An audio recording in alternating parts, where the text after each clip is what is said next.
Conscientiousness, that's a big predictor. Openness, that's associated with creativity, intelligence. Here's some combinations. If you're disagreeable and neurotic, you tend to have personality disorder. So those are the two big personality markers of personality disorders. If you're extroverted and disagreeable, think about that. You know people like this. They're really social and they're really, they're not that empathic. They're selfish. They're narcissists. If you're extroverted and disagreeable, you have a proclivity towards narcissism. And you might think, well, that's an awful thing. And maybe it is, but actors? I mean, how narcissistic do you have to be an actor?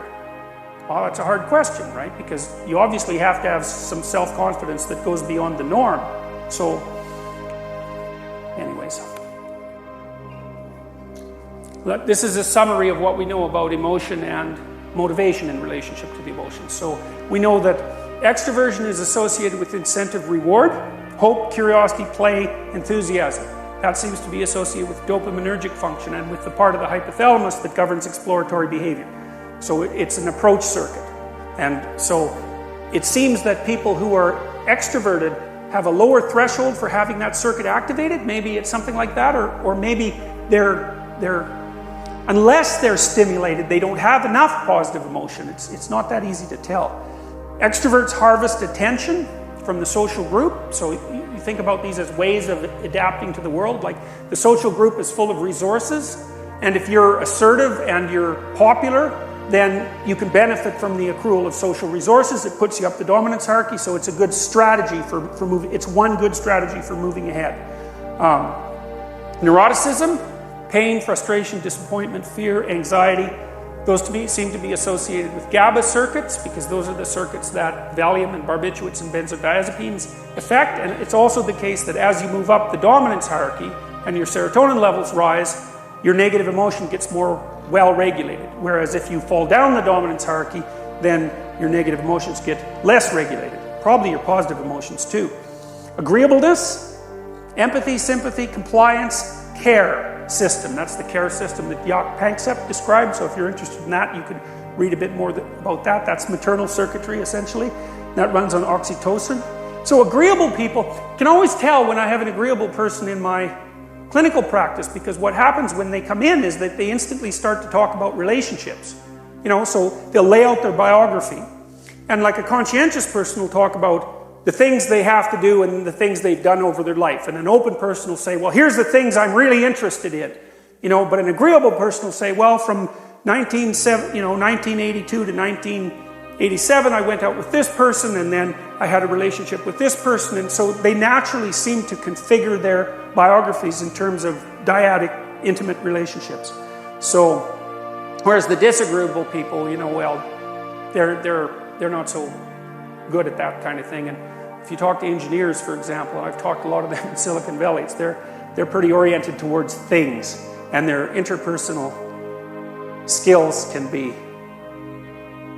well, interesting to say the least.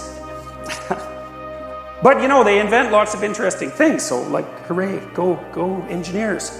We've talked about conscientiousness, and it seems to be associated with disgust and guilt and shame. And if you think about it as an adaptive strategy, orderliness means stay uncontaminated and sparkly clean. It's like an efficiency strategy, everything in its place. And so that way you don't have to expend as much energy to get the results of your labor. You know what it's like if you're trying to work in your office and it's a complete bloody disaster, right? You expend a whole bunch of energy just coping with the fact that you're surrounded by chaos before you even get down to what it is that you're supposed to work at.